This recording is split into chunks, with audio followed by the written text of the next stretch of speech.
Hey everyone, how's it going? As you know, my name's Alive, and today's video is going to be a guide on Priest PvE.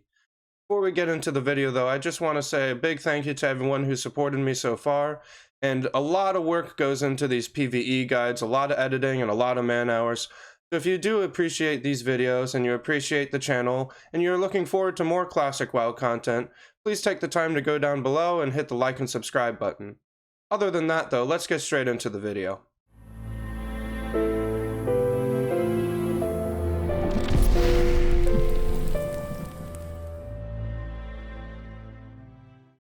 Priests are one of the most popular healing classes in classic WoW, and for good reason.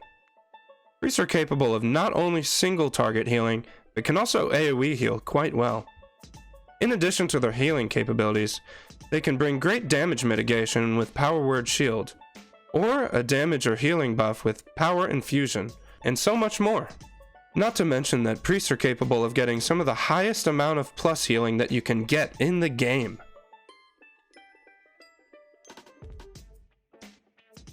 Before looking at each faction, let's point out that in classic WoW, priests get two unique abilities depending on what race they have chosen. This will make an impact on what race is best for your raid. Trolls get the abilities Hex of Weakness and Shadow Guard. Humans get the abilities Feedback and Desperate Prayer. Night Elves get Elun's Grace and Star Shards. Dwarfs, Fear Ward, and Desperate Prayer as well. Undead get Touch of Weakness and Devouring Plague. Alright, so let's start off with Horde.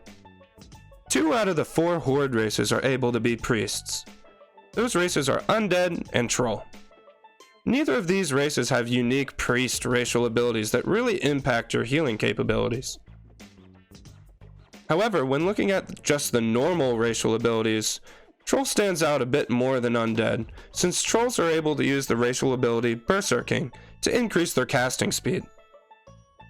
Undead, however, is typically the best choice for those priests that want to end up going Shadow, since Undead priests have access to Devouring Plague. Okay, so what about Alliance? Unlike Horde, Alliance has a very clear answer as to what race is the most impactful to choose as a priest. That race is Dwarf. The 2 most impactful priest racial abilities that you can even have is Desperate Prayer and Fear Ward, which Dwarf has both. Being able to cast Fear Ward on the tanks or any other raid member is extremely useful, since many enemies in dungeons and raids will have fearing effects. The spell Desperate Prayer is also very nice to have in your back pocket for situations where you're desperate, just like the name says. This ability gives the priest another way to get out of situations where someone is just about to die and you need to heal immediately. You don't have time to cast. This ability can and will save lives.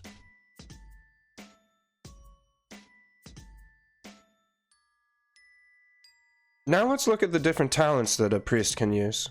First of them being the Deep Holy talent tree. If you want to maximize the healing output you're capable of, then this is the spec for you.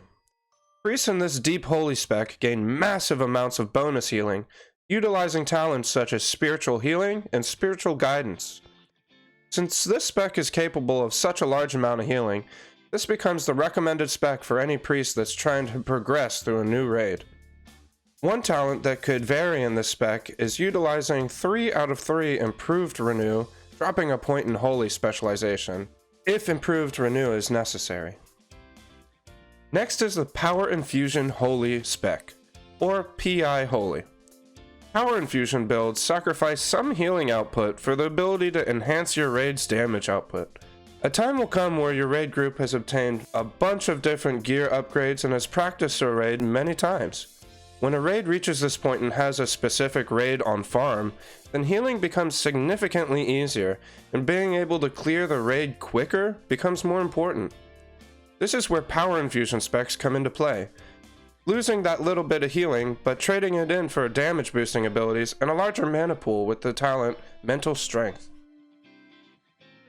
The third spec that I'm going to go over is a spec that a few people have asked me to go into, and that's Shadow DPS spec for a priest. A Shadow Priest is important to bring to a raid because of their talent Shadow Weaving, which increases the shadow damage done to a target, boosting the damage of your Shadow Priest and the Warlocks in your raid. Usually guilds will not play with more than one Shadow Priest though. This is because typically Shadow Priests don't do more damage than other classes and have problems with mana. This spec helps with those mana problems a little bit though, with talents like Mental Agility to make your dots cost less. Something odd about this spec is that it skips out on Spirit Tap though. At first, this seems kinda silly, especially because Shadow Priests have a hard time managing their mana and this gives you mana regeneration. The reason this ability is skipped is because the Shadow Priest player will not actually obtain this effect unless he does the exact last damaging blow on any mob. And in a 40-man raid, this is highly unlikely, especially when you have warriors spamming execute. The last spec is another power infusion spec called Power Infusion Weaving. This is kind of a hybrid between the Power Infusion spec earlier and the Shadow spec. This is going to be saddening news for all those Shadow Priests out there though. Shadow Priests do not scale nearly as well into the late game as Warlocks do, and have mana problems. However, Shadow Weaving still needs to be applied. You can't just drop the Shadow Priest completely. This is where Power Infusion Weaving spec comes into play.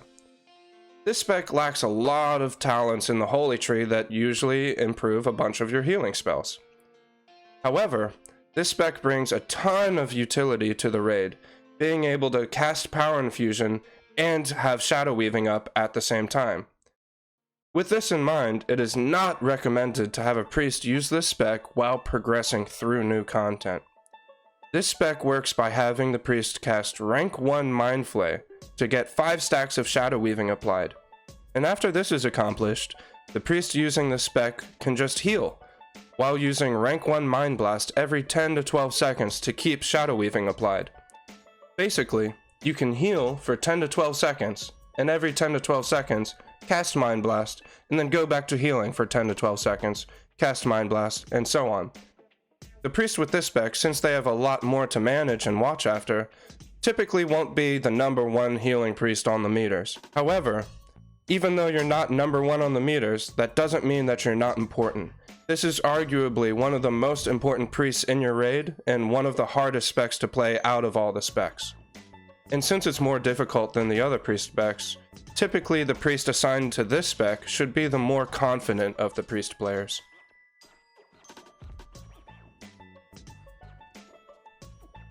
Now let's talk about the essential consumables that priests are going to want to bring to raid. First of them being Flask of Distilled Wisdom, increasing your maximum mana pool by 2,000 for 2 hours. Next is Major Mana Potion, the potion you're probably going to be using the most of. This restores 1350 mana to 2250 mana every 2 minutes. Third is Demonic Rune. Demonic Rune trades 900 to 1500 mana at the cost of 600 to 1000 life. Fourth is Mage Blood Potion, increasing your MP5 by 12 for 1 hour. Last of them is Nightfin Soup, a food buff. This also increases your MP5 by 8. There are many more consumables you can bring to raid depending on what raid you're headed off to, such as Greater Fire Protection Potion for Molten Core, or Greater Nature Protection Potion for Encourage. But these are the essentials you're going to need to use under most circumstances.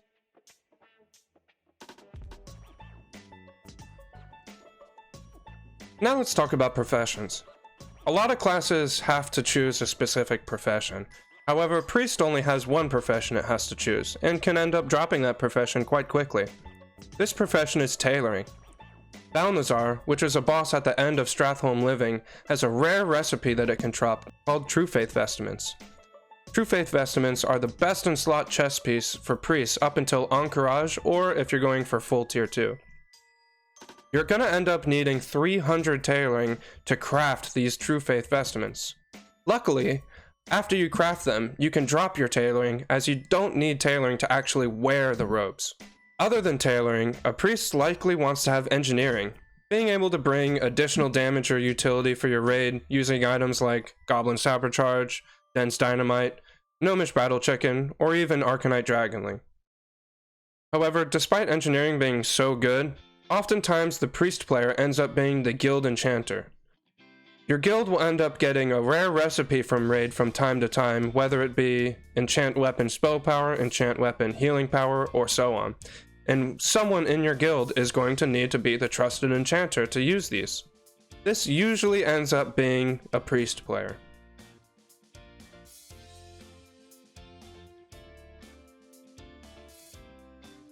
Now let's look at the raiding playstyle of a priest. On both Horde and Alliance, priests are capable of topping the healing meters. They're overall extremely strong healers and very fun to play.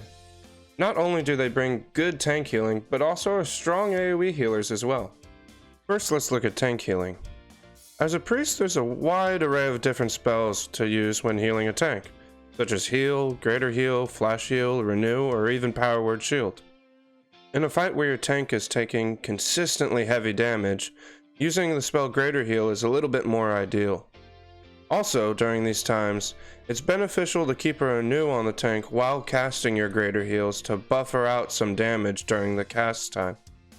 If the tank takes an unexpectedly high amount of damage and dips down to very low amounts of health, then using a long casting spell such as Greater Heal can be kind of dangerous because the tank might die while you're casting the spell.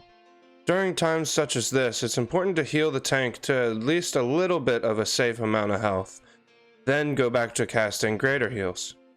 For this we can use Power Word Shield first, followed by some flash heals, or Desperate Prayer if you're a dwarf. Lastly, if a boss has a timed ability, and you're able to predict heavy incoming damage from the ability, you can cast a Power Word Shield 1 second before the ability goes off, to minimize the chance of your tank wiping from the ability damage plus a melee hit from the boss. Anytime the tank is not taking a large amount of damage, the priest can use weaker spells though, such as heal or lower ranks of other spells to conserve mana. Now that we've talked about tank healing, let's move on to raid healing. Priest raid healing varies depending on the faction you choose. On Horde, priests are typically assigned to more single target healing, since shamans are capable of doing a lot of AoE healing with chain heal, but they still help contribute. For Alliance, priests are the only AoE healing class, outside of Druid's Tranquility, taking the reins of raid healing most times, but are still supported by Paladins and Druids. For either faction, a priest's best AoE healing spell is Prayer of Healing. Prayer of Healing is great in fights where your party is taking consistent damage. However, the main drawback to Prayer of Healing is that it only heals people within your 5-man party. If the priest player has to help people outside of their party, they'll typically use spells such as Flash Heal, Power Word Shield, or even Holy Nova. Also, an important thing to note is when raid healing, it's important to cast Power Word Shield on as many casters as you can, as it will reduce the amount of pushback they'll have when casting a spell.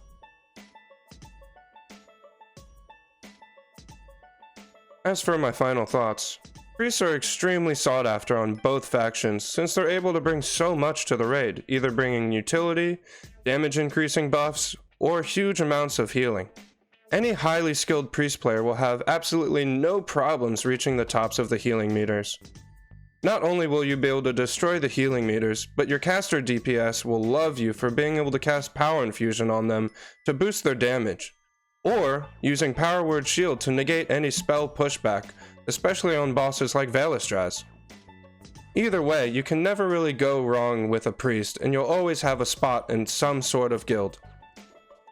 Well, that's it for this video, you guys. If you liked what you saw and you'd like to see more, go ahead and hit the subscribe button down below to follow my channel and see all new content the moment it's released. Otherwise, if you have any questions for me or just want to contact me for any reason, please feel free to join my Discord and ask me anything you'd like. I'll leave a link to my Discord in the description down below. But most importantly, keep the classic WoW hype alive!